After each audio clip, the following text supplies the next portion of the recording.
मेरा ख्याल है कि शहबाज शरीफ साहब की हुकूमत जो है उसको पाकिस्तानी कौम के साथ सच बोलना चाहिए।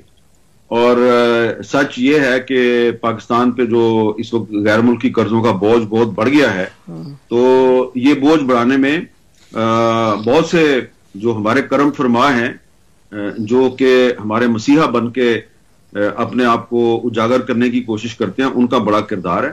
तो IMF और वर्ल्ड बैंक का किरदार हमारे सामने है।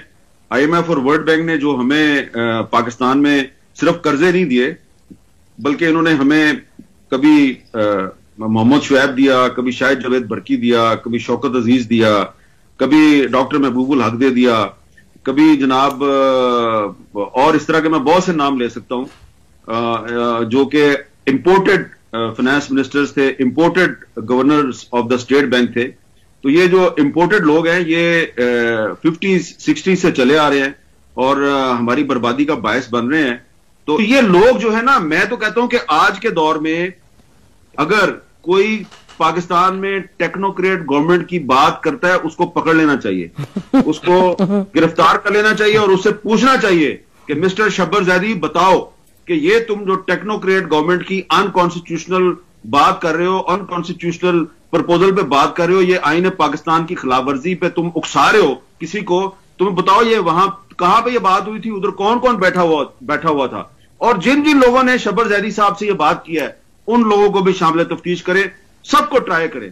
Enough is enough. ये क्या मसला है कि आपके पास एक वाहिद कंसेंसस डॉक्यूमेंट 1973 का कॉन्स्टिट्यूशन है और कोई बंदा जो है जो कि FBR के चेयरमैन के तौर पे कामयाबी से नहीं चल सका, वो हमें मशवरे दे रहा है कि जनाब मैं टेक्नोक्रेट गवर्नमेंट जो है ना वो उसका हिस्सा बनने वाला हूं और टेक्नोक्रेट गवर्नमेंट नहीं आएगी तो पाकिस्तान नहीं चलेगा। और भाई तुम्हारे अयूब खान के जमाने से इंपोर्ट करते रहे हैं टेक्नोक्रेट्स को, कभी वजीर खजाना इंपोर्ट किया, कभी स्टेट बैंक का गवर्नर इंपोर्ट किया, कुछ भी नहीं कर सके। आपने पाकिस्तान को बर्बाद किया है कि आप इनसे जो लेते हैं ना $1 अरब का कर्जा, तो वापस आप इनको कम से कम $2 से $2.5 अरब वापस करते हैं, और ये बाकी जो है ना उस पर पाकिस्तान की जो गरीब कौम है ये $1 अरब के इवेज इनको कम से कम $1.5 अरब का जो है सूद वो भी इनको अदा करती है। और जब फिर हमसे वो सूद अदा नहीं होता फिर हमें ये और शरायत में फंसा लेते हैं। तो ये जो है ना ये एक पुराने जमाने के जो साहूकार होते थे ना, जो गरीबों को लूटते थे, तो ये जो आलमी मालियाती इदारे हैं ये लूट मार का एक इंटरनेशनल नेटवर्क है। अगर आपने पाकिस्तान को उसमें फंसाए रखना है तो फंसा ले, अगर सख्त फैसला ही करना है, अगर आपने सख्त फैसला ही करना है, पाकिस्तानी कौम से कुर्बानी ही लेनी है, तो कुर्बानी फिर आप ये ले लें कि खुदा के लिए वर्ल्ड बैंक और IMF के कर्जों के शिकंजे से पाकिस्तानी कौम को निकाल लें, तो मैं भी बड़ी खुशी से कुर्बानी देने के लिए तैयार हूं। लेकिन अगर आपने कुर्बानी यह देनी है कि दोबारा हमें आपने इनके शिकंजे में फंसाना है, तो ऐसी कुर्बानी का क्या फायदा। आप कुर्बानी वो लें जिससे कि आपकी कौम जो है वो मुआशी तौर पर आजाद हो जाए, खुद मुख्तार हो जाए। लेकिन अगर आपने कुर्बानी लेके भी हमें IMF और वर्ल्ड बैंक के कर्जों में फंसाना है, तो फिर लानत है ऐसी।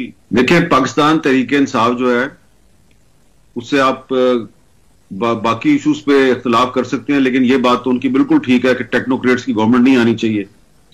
मुस्लिम लीग नून की जो लीडरशिप है उनमें से बहुत से लोगों से मैंने बात की है, वो भी इसके हक में नहीं है।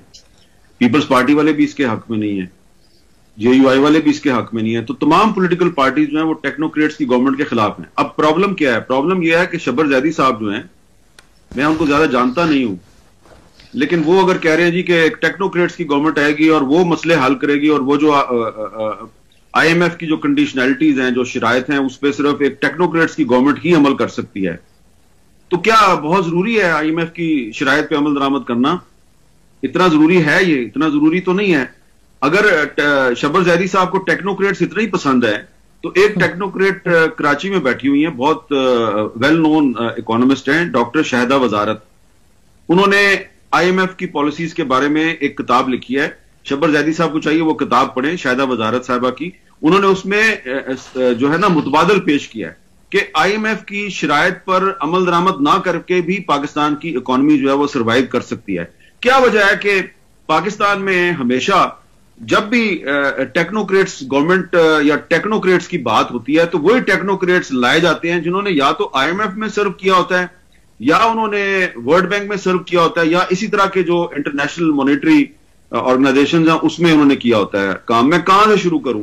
मैं अयूब खान के जमाने में जो एक वो फाइनेंस मिनिस्टर लाए थे मोहम्मद शुएब साहब, वहां से शुरू करूं, या मैं मोइन कुरैशी साहब से शुरू करूं, या मैं ये शाहिद जावेद बरकी साहब आए थे मुशर्रफ साहब के जमाने में वर्ल्ड बैंक से, उनसे शुरू करूं? कहां से शुरू करूं? और ये स्टेट बैंक के सारे गवर्नर ये कौन होते हैं? ये भी सारे वर्ल्ड बैंक और आईएमएफ से क्यों आते हैं?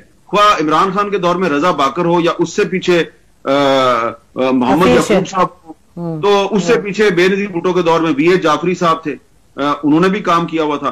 तो ये जो है ना, ये जितने भी लोग टेक्नोक्रेट गवर्नमेंट की हक में बात कर रहे हैं ना, इनको पाकिस्तान के मुफादात अजीज नहीं है, इनको अपने जाती मुफादात अजीज हैं, क्योंकि ये इलेक्शन लड़के तो हुकूमत में आ नहीं सकते। तो ये जनाब स्काई लैब बन के पाकिस्तानी कौम पे गिरते हैं। और मोहम्मद शुएब जो है वो जब 6-7 साल पाकिस्तान का वजीर खजाना बन के जब रुखसत हुआ तो सीधा वापस वर्ल्ड बैंक गया, वापस सीधा वर्ल्ड बैंक से आया, वर्ल्ड बैंक में गया। शौकत अजीज साहब सिटी बैंक से आए थे, वापस सिटी बैंक में चले गए, ठीक है ना।